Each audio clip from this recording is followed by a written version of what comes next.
with Scrap and Abby, and this is going to be the first video in a new playlist that I'm going to have on my channel, which is going to be called Paper Towel Crafts.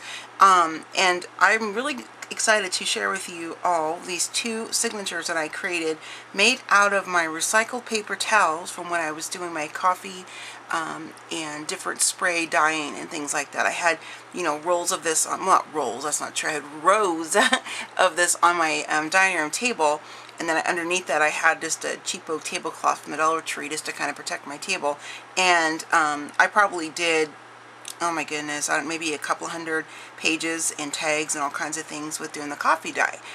And I thought, you know, these are really cool for like for repurposing, for crafting. It had a really great texture because of the paper towel pattern, and then it's the variations, kind of the gradient of the different hues of the coffee. Now some of these have some of the purple. These I put on purposely, but I have other ones that I haven't used yet that have a little bit of the purple in them from when I did one batch of the purple on top, and then I made, I put down fresh paper. So I wanted to share this with you. These are going to be going into this tome that I am working on, and I'll show you the signatures real quick. This is not completed. I still need to make my signature block, but just to kind of give you an idea, this is Miss Violet, and this is my book I've been working on, and then I have 6 signatures inside here. I won't do a flip through of all these because these are not completed, and I'll be doing that specifically when I do my Miss Violet video with all of you. And then so I'll go ahead and just kind of get started and share with you. So this first one here, this is just the paper towels folded over upon themselves. Let me grab some blank ones here. These are what they look like. So I had them laid out on my dining room table like this in just different, like many rows. And these are the Bounty Select Size. So I don't know how this would work on different types of paper towels, but that's what we use. So this is really thick and nice and sturdy. So you can see some of the purple on there from when I was doing a batch of purple papers. I mean, this is just too cool to just throw away, I think. So I wanted to say that, and I have quite a stack of them. So here what I did is I just did a little bit of stamping, some random stamps. Some are Prima. I think all these in here are Prima, actually.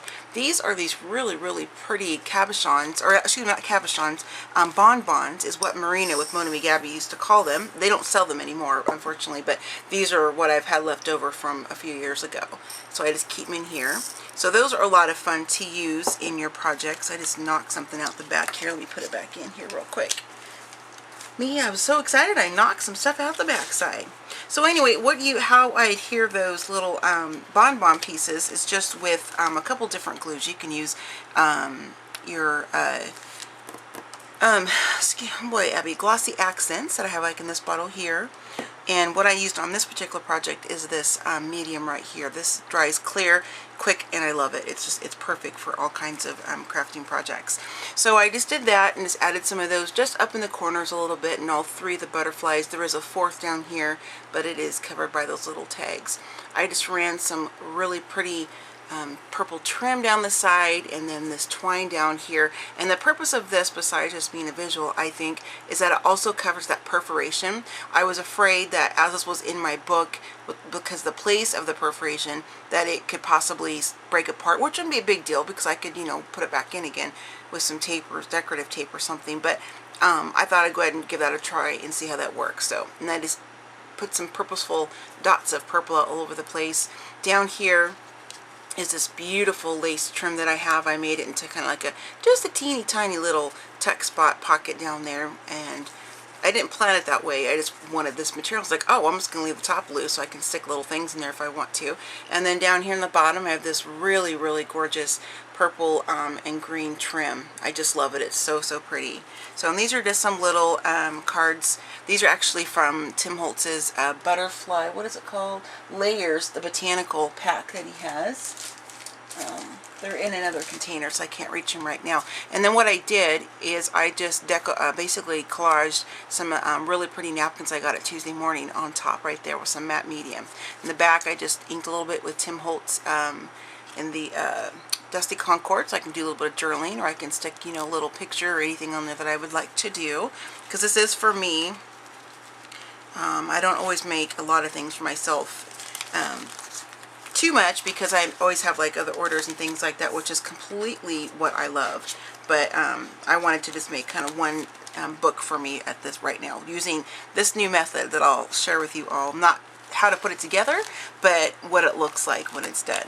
And then here's the inside, and what I have here is some vintage dress pattern paper that I just used some collage medium to kind of layer down. You could use Mod Podge. I would suggest using a matte if you don't like the glossy shine, which I don't care for. So just make sure you check that in case you don't like that either. And these are actually vintage pieces of typewriter papers that I picked up from my most favorite books shop online. It's Michelle with Red Cottage on Etsy, and I will leave a link to her Etsy shop down below. And then this little bit here says journal. This is from Nick the Booksmith's Digi-Printables, and I will link her channel, or excuse me, well, yeah, her YouTube channel and her Etsy shop down below. And I just did some more inking on here with the different sprays. These pieces right here, and the butterfly and the bird, those are also from the Holtz Botanical paper die cut set. And I sprayed some of his, I'll show you actually which spray it was. It's his wilted violet, and then I just rinsed, squirted some water over it just to kind of give it a little bit of a watercolory kind of a look. So there's that. Down here in the bottom, I just used some of this really awesome purple vine that I purchased from Hobby Lobby. And then I used the butterfly, and again I just kind of, put some of that spray on there, and it kind of made like this really cool kind of watercolor effect. Now on the back side, this is a digital image from Nick the Booksmith's Etsy shop as well. Back here I have a couple of the chipboard pieces from Tim layered together. Same concept back here on the back. I don't have anything tucked in there, but I could if I wanted to, like maybe a little key or some type of really cute, dangle or something. This is another piece from Tim's collection, as well as this large, gorgeous piece right here. These are also from his collection. I let the pattern show on this one because I really like them both. Again, just inked on the back side, so it's easy to journal or whatever it is I'd like to do. Now, if you don't want to tuck these like a little tuck spot, if you don't like that, or you're afraid it's going to fall out or something, you can always clip them in with a really cool, like a really old cool vintage pin or something that you've rusted yourself or whatever. They could easily tuck right down here too, and they're out of the way, and you can see that full beautiful image. So that is the first one, and this one's my favorite.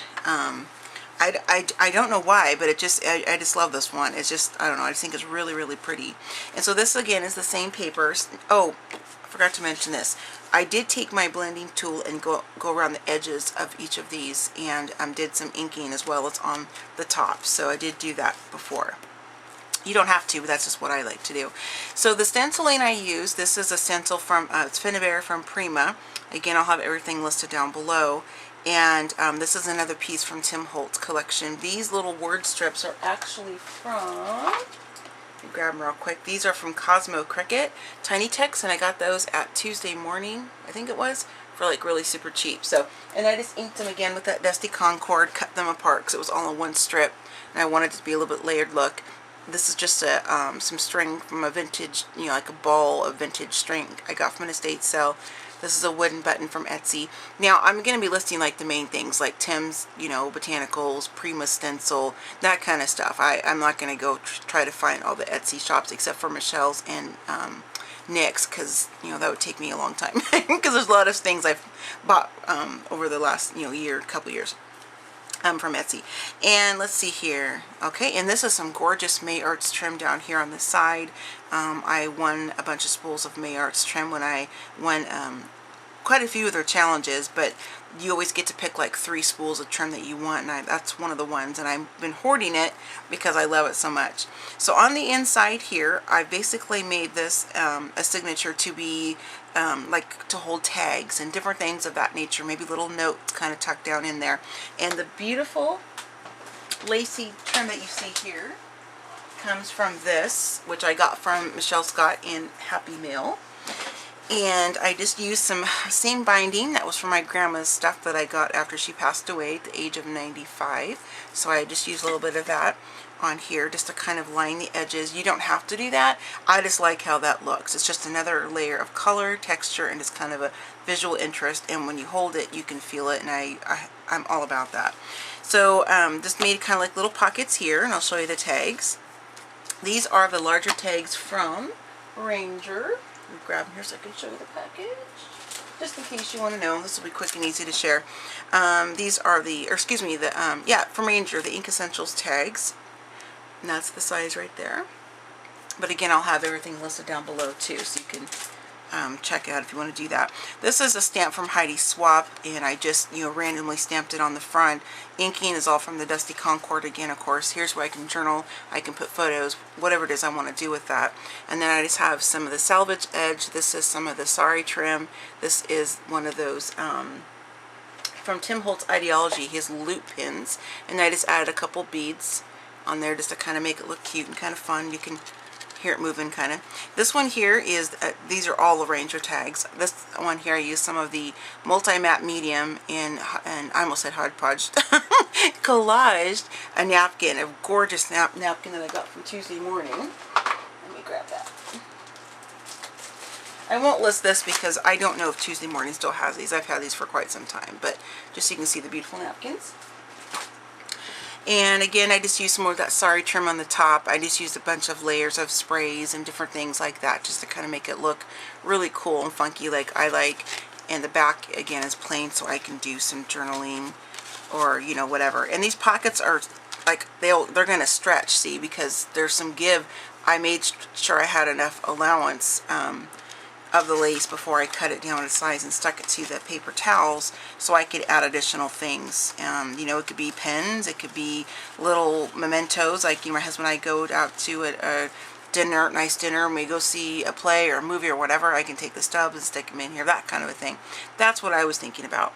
And then this one here is, again, just a couple different stamps from Prima, a couple different sets, and the back side is inked, and I have this really nice this stuff is so gorgeous, you guys. It's just the prettiest pale lilac, and it's so soft and stretchy. I just love it. So I use some of that, and it's kind of my thing. Now, tons of people have the Tim Holtz Tiny Techer. I don't mean in that regard. I meant one of the things that I always do all of my projects is I always put 3 staples. I have it on there too. That I don't put it on every single thing, but I include it in somewhere within the project. This one here is a really cool stamp that I purchased from somebody online from a Facebook sale group. And I'll show you what it is. It was brand new when I got it. It's the Artistic Stamper, and it's actually from the UK because it's got the little price thing on the back. That's what the lady who listed it said she purchased it from somebody from the UK, but that she never used it. Let me move this down here and see if there's like an item number or something on here. I don't see anything, but there's the website, so you can check it out, and if they're still open, and see if they have any additional stamps for this one here. And I just love this stamp. It's just really cool for doing all kinds of texture and layering and things like that. So I wanted to incorporate some green in here because I didn't want it to just be all different shades of lavenders, lilacs, and then having, you know, some browns and some of the creams and beiges. But I wanted to have a little bit of green in here too because I really like those colors together. I think they just work really well. Like on this little napkin bit here. I mean, you can see the purple and the green. I just think it's really pretty. So I like to do that. Another one of the Tim Holtz pins there. And then again, the back side. And this is from some trim that I am hoarding. I found this at Michael's, and I bought every spool they had, which at the time was only 2. And it was on sale, so that was even better, but I would have paid full price for it because I am absolutely obsessed with this trim. Oops, it's upside down. It's the Boho Modern, and it's from Aria, or Area, however you say it. This stuff, oh my goodness, you guys, I love this. I can't even speak high enough of it. And I pull it out sometimes just to look at it because it makes me so happy, you know, all my purple stuff I have. But anyway, it's got a little bit of a wire edge, so you could, you know, make a bow or whatever you wanted to do. But oh my goodness, I'm sitting here smiling just thinking about it. Please tell me I'm not the only one that does that. I just can't help it. I love purple so much, so much. So there's that one, and then again, just drilling on the back sides of both of these, and these tuck in here just like that. So again, there's lots of room. I could add additional items if I wanted to do that. And then on the back side, I just repeated that same stencil, but more of it. And I used some of the Tim Holtz spray in with the white medium from Prima as well. And then this one here, I just, on this side, I just made it loose. So there wouldn't be so much tightness. It'd have a little bit more room on the back there when I do put it in my album. So I just was really excited to create these for myself and to share it with you, because I've never seen, of course now I have not seen every single craft video out there. There's millions, I know that. But I was just like, you know what, I'm going to use these paper towels and repurpose them. And instead of just, they're paper, so you just treat them like regular paper anyway. But I thought it'd be kind of fun to make a couple different signatures to go in my Miss Violet that I'm working on. So I think they're beautiful. I love them, and I'm definitely going to be using more of this paper in commission pieces and things I'm just going to make just to sell, things like that. You can do different variations of the coffee. You can use tea. You can use all different kinds of tea that have a red hint to it, or blue tones or whatever. I mean, the options are just endless. So I hope you're going to enjoy this new series on my YouTube channel, the new playlist for paper towel crafts, and these are the first ones. So I will show these to you, or you'll see these in my tome when I do the video for Miss Violet, so you'll get to see them all put together and with everything else. So thanks so much everybody for watching. I will see you next time. So happy scrapping, happy planning, and happy crafting, and I'll see you in my next video. Bye!